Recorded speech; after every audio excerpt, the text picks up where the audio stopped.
One of the key things that you need to have when you're an entrepreneur is a thick skin. And I mean that metaphorically, not literally, you understand. And I'm going to talk to you about how you can develop that in this video.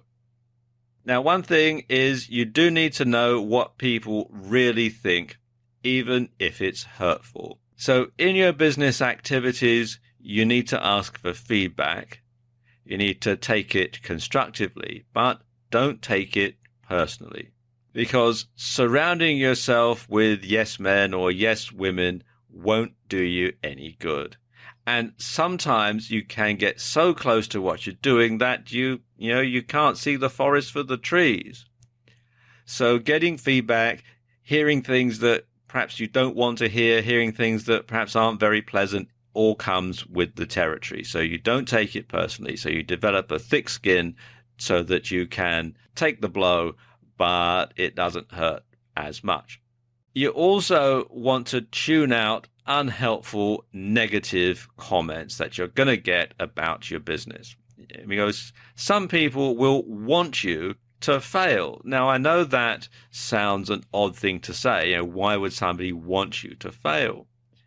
But there are several reasons why that might happen. And sometimes it's because people are afraid of your success. Your friends and family might think to themselves, well, if you become rich and successful, you'll be a different person. You won't want us anymore. You won't want to be around us anymore. You'll move away to some fancy neighborhood and we'll never see you very often.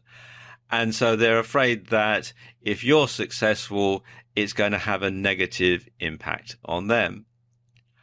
Other people will see you as a threat. Other people who think that you're going after the same amount of business as them will see you as a threat, and they will want you to fail because then your failure will in some way help them to succeed. That's how they'll look at it anyway. And of course, if you do fail, if you do something that doesn't work out, there's always going to be people there who've never progressed beyond the playground who are going to say, you couldn't do it, nah, that sort of thing. Some people act like school children, even when they're grown up. And of course, these people are often very quick to come up with another comment, which is, well, why don't you just give up and get a job?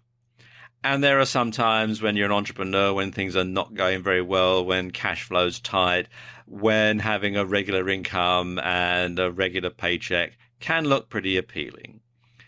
And there are going to be people who don't understand, who are not entrepreneurial minded, who are going to sort of try and pressure you into doing that.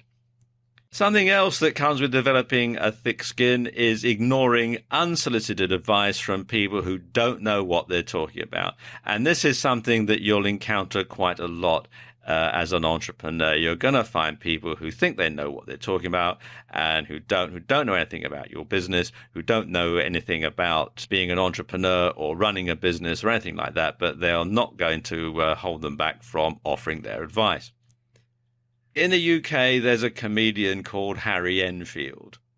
And when he was doing his TV show back in the late 1990s, early 2000s, he had a character whose catchphrase was, "You don't want to do it like that."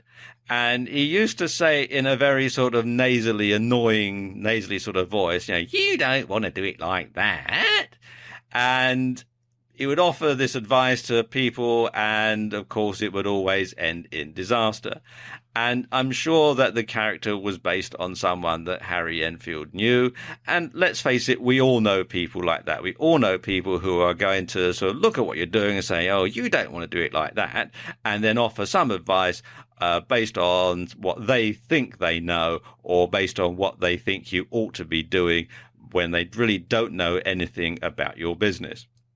So if you know what you're doing, you should be able to spot this sort of behavior a mile off. And if you think there's some credence to what they're saying, then by all means check it out. But don't waste too much time on it, though. And when you're starting out in your business, when you're starting out being an entrepreneur, you need to have the right mindset to succeed. So you must avoid hearing derogative comments. Now, How can you do this? Well, the best way is simply not to talk about your online business during its early stages, because there will be setbacks. There will be things that don't work out. You'll be feeling your way in the dark in lots of ways. And of course, there are going to be people who are going to be enjoying the fact that things are not going exactly the way that you planned it. And there's going to be others who are going to be saying, yeah, you don't want to do it like that. So unless the person is also into online business or has some knowledge about the niche that you're taking, then there's no need to tell them. Wait until you succeed and have them witness it. And they'll witness your success and they won't witness your failures, and that'll keep them on the right side. However, if an expert gives you some free advice, then by all means take it. People who have been there and done that will sometimes take it upon themselves to help others who are up and coming. And frankly, this advice is often worth its weight in gold. So you need to learn to tell the difference.